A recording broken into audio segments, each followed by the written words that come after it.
ఓ వ్యక్తి నాకు ఫోన్ చేశాడు. అతడు పోలీసే అని నాకు అర్థమైంది. నీ తమ్ముడు నా చేతిలో ఉన్నాడని బెదిరించాడు. మావోయిస్టుల గురించి ఆరా తీశాడు. ప్రతిరోజు వేరే నెంబర్ నుంచి ఫోన్ చేసేవాడు. క్యాంపులో ఏ పని చేస్తామని అడిగాడు. మిమ్మల్ని ఎవరెవరు కలుస్తారు, ప్రజా సంఘాల నాయకులు వస్తారా అని అడిగాడు. మీరు ఎక్కడికి వెళుతున్నారని ప్రశ్నించాడు. అతడికి నేనేమీ చెప్పలేదంటూ కూడా బంటి రాధ ఆడియోలో మాట్లాడుకుంటూ వచ్చింది. 3 వారాల క్రితం బంటి రాధ హత్య జరిగింది. పోలీసు కోవర్ట్ అంటూ హత్య చేసిన సందర్భాన్ని మనం చూడొచ్చు. అక్కడే లేఖ వదిలి వెళ్లారు మావోయిస్టులకు ద్రోహం చేస్తోందంటూ కూడా మావోలు ప్రజాకోర్టులో మరణశిక్ష విధించామంటూ కూడా లేఖను విడుదల చేసిన ఆ లేఖను కూడా మీరు చూస్తున్నారు ఆర్టీవీ స్క్రీన్ మీద. ఈ నేపథ్యంలో ఒక్కసారి మీరు చూడొచ్చు. పార్టీని, విప్లవోద్యమాన్ని నిర్మూలించడానికి శత్రువు అనుసరిస్తున్న కోవర్టు ఎత్తుగడల్ని తిప్పికొడదాం. పోలీసుల కోవర్టు కుట్రలో భాగమై విప్లవ ద్రోహిగా మారినందుకు నీల్సో అలియాస్ రాధను చంపేశామంటూ కూడా లేఖలో ప్రస్తావించారు. అక్కడ ఆ సిచ్యువేషన్ మీరు చూస్తున్నారు. దాదాపు 3 వారాల క్రితం జరిగిన హత్య ఘటనకు సంబంధించి ఆడియో క్లిప్ బయటకు వచ్చింది. ఎంతకీ ఆర్టీవీ చేతిలో ఉన్న ఆ ఎక్స్క్లూజివ్ ఆడియో క్లిప్లో ఏముంది, బంటి రాధ ఇంకేమన్నారు ఇప్పుడు చూద్దాం. ఒకరోజు మళ్ళీ ఇంకొకసారి నెట్కి వెళ్ళినప్పుడు హాయ్ అన్నాడు. ప్రతిసారి నంబర్ వేరే, ఏ నంబర్ కూడా నేను ఇంతవరకు టాలీ అయ్యేటట్టు, అంటే నేను ఫస్ట్ ఆఫ్ ఆల్ నేను గమనించుకోవాలి నంబర్స్. తర్వాత గమనించుకుంటే ఏంటంటే సేమ్ నంబర్స్ కాదు. ఎందుకంటే ఒక్కోసారి 6 తోటి స్టార్ట్ అయ్యే నంబర్స్ తోటి వచ్చేటి, ఒక్కొక్కసారి 7 తోటి, ఒక్కొక్కసారి 9 తోటి, ఒక్కొక్కసారి డైలింగ్ అంటే ఈ మామూలు కాల్స్ ఉంటాయి దాంతో అట్లా వచ్చినట్టు నాకు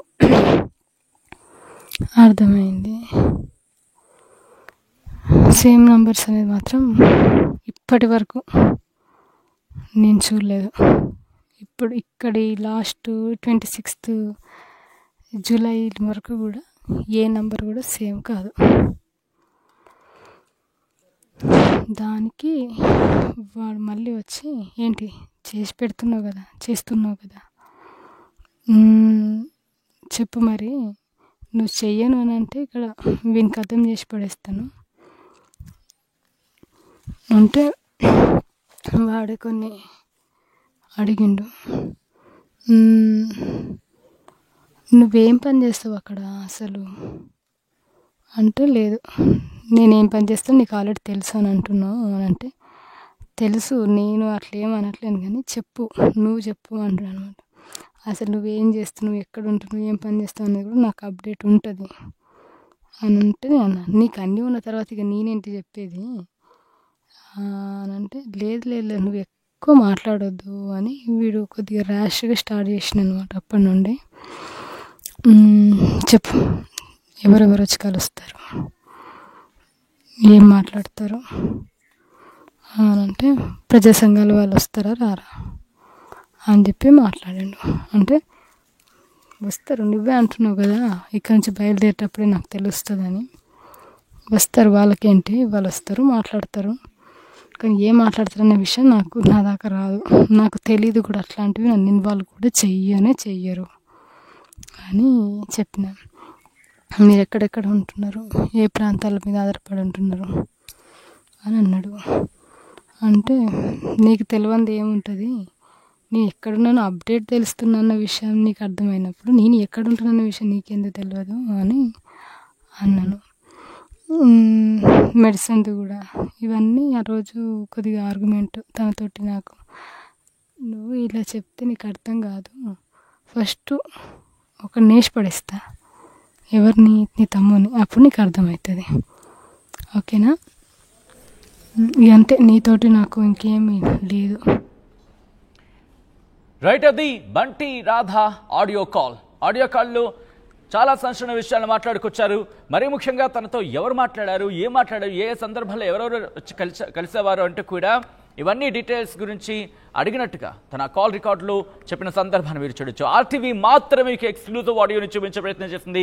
ఆర్టీవీ మాత్రమే ఎక్స్క్లూజివ్ ఆడియోని మీ ముందు ఉంచింది. హత్యకు ముందు ఆడియో రికార్డ్ చేసింది బంటి రాధ. ఓ వ్యక్తి నాకు ఫోన్ చేశాడంటూ కూడా ఆ ఆడియో కాల్లో మీరు చూడొచ్చు. అతడు పోలీసే అని నాకు అర్థమైందంటూ కూడా మొదలుపెట్టి తను ఆ ఆడియో కాల్ రికార్డ్ చేస్తుంది. ఈ నేపథ్యంలో ఎప్పుడు రికార్డ్ చేస్తుంది, అసలు తనకు అక్కడ ఎక్కడ అనుమానం కలిగింది, ఇవన్నీ కూడా తెలుసుకునే ప్రయత్నం చేద్దాం. మా ప్రతినిధి ఉదయ్ అప్డేట్స్ అందించేందుకు ఫోన్ లైన్లో జాయిన్ అవుతున్నారు. ఉదయ్, బంటి రాధ ఈ కాల్ ఎప్పుడు రికార్డ్ చేస్తుంది? అంటే ఈ హత్య జరిగే ముందు రోజా, లేకపోతే హత్య జరిగే రోజా, ఎప్పుడు? సచిన్, హైదరాబాద్ కు చెందిన మహిళా మావోయిస్టు పల్లిపాటి రాధ అలియాస్ బంటి రాధ అలియాస్ మావోయిస్టు నీల్సో పేరుతో పూర్తిగా మావోయిస్టులో అత్యంత కింది స్థాయి నుంచి సెంట్రల్ ప్రొటెక్షన్ ఆర్మీ కమాండర్ గా ఎదిగినటువంటి మావోయిస్టు నీల్సోను గత 3 వారాల క్రితం మావోయిస్టులు అత్యంత దారుణంగా భద్రాద్రి కొత్తగూడెం జిల్లా చెర్ల మండలం చెన్నాపురం గ్రామంలో హత్య చేసి మృతదేహాన్ని వదిలిపెట్టడం జరిగింది. ఆ తరువాత పూర్తిగా ఈ ఘటన రాష్ట్ర వ్యాప్తంగా సంచలనంగా మారిందని చెప్పుకోవాలి. ఒక దళిత బిడ్డను మావోయిస్టులు హత్య చేయడం, అత్యంత పాశవికంగా హత్య చేయడం పట్ల పూర్తిగా దళిత వర్గాలతో పాటు పోలీసులు కూడా ఈ అంశాన్ని మరింత సీరియస్ గా ప్రజల్లోకి తీసుకువెళ్లేందుకు కూడా ప్రయత్నం చేస్తున్నటువంటి సందర్భం. ప్రస్తుతం మావోయిస్టు నీల్సోకు చెందినటువంటి ఒక కాల్ రికార్డ్ ప్రస్తుతం ఆర్టీవీ చేతికి చిక్కింది. ప్రస్తుతం గత కొద్ది రోజులు కూడా మావోయిస్టు నీల్సో ఎందుకు విప్లవ పంతాన్ని ఎంచుకుంది, ఎందుకు సమాజంలో ఆమె ఉన్నటువంటి భావోద్వేగ క్షణాలను, ఆమె ఏ విధంగా మావోయిస్టు చెందిన అనేక అంశాలపై ఆర్టీవీ వరుస కథనాలు కూడా ప్రసారం చేస్తూ వస్తుంది. అందులో భాగంగానే ఇటీవల హత్యకు మునుపు చేసినటువంటి ఒక వాంగ్మూలాన్ని మావోయిస్టు పార్టీ ఇప్పటికే రికార్డ్ చేయడం జరిగింది. ఆ రికార్డింగ్ ని కూడా విడుదల చేయడం జరిగింది. ప్రస్తుతం ఆ రికార్డింగ్ ప్రస్తుతం ఆర్టీవీ చేతికైతే చిక్కింది. ప్రస్తుతం ఆ రికార్డింగ్ ని మీరు చాలా స్పష్టంగా విన్నారు, ప్రజలందరూ కూడా విన్నటువంటి సిచ్యువేషన్ ప్రస్తుతం ఉంది. అయితే ఆ రికార్డింగ్ లో, ఆ స్టేట్మెంట్ లో చాలా స్పష్టంగా మావోయిస్టు నీల్సో చెప్తుంది ఒకటే, వేరు నంబర్ల ద్వారా కొంతమంది ఇంటెలిజెన్స్ విభాగంలో పనిచేసినటువంటి పోలీసులు కావచ్చు, ఇతరత్ర విభాగంలో పనిచేసినటువంటి భద్రతా బలగాలు తనను ట్రాప్ చేసే ప్రయత్నం చేశారనేది చాలా స్పష్టంగా మావోయిస్టు నీల్సో ఆడియో రికార్డింగ్ లో మనకి స్పష్టంగా అర్థమవుతుంది. తన కుటుంబాన్ని బెదిరింపులకు గురి చేస్తూ, తన కుటుంబానికి ప్రాణహాని కలిగిస్తూ, తనను సంప్రదిస్తూ ప్రధానంగా 4 అంశాలను తన ద్వారా సేకరించేందుకు కొంతమంది వ్యక్తులు ప్రయత్నం చేశారంటూ కూడా మావోయిస్టు నీల్సో ఆడియో రికార్డింగ్ లో చాలా స్పష్టంగా ఉంది. ఒకటి, మావోయిస్టు షెల్టర్ జోన్స్, ఎక్కడెక్కడ మావోయిస్టులకు సంబంధించినటువంటి అగ్రనేతల షెల్టర్ జోన్స్ ఎక్కడెక్కడ ఉన్నాయి.